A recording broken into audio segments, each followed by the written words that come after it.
ગારિયાધારના પાલડી ગામેથી 2 ઈસમોને ગિલ્લોલ સાથે પકડી પાડતી ગારિયાધાર વન વિભાગની ટીમ।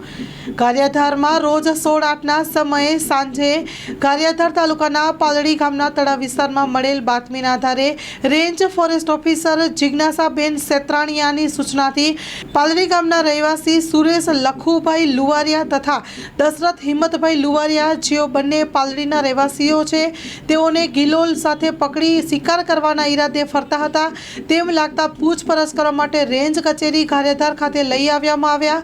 જે ગુનો કબૂલ કરતા બંને પાસેથી ધારાધોરણ મુજબના ₹25,000 મળી આવ્યા હતા। એડવાન્સ રિકવર કરી વસૂલ કરી અને આ કામગીરીમાં round forest Gariyadhar BJ Devmurari, round forest Rupavati DL Parmar અને ફોરેસ્ટ ગાર્ડ સાથે આગળની કાર્યવાહી હાથ ધરવામાં આવી છે। Story report by Ashok Chauhan, Gariadhar.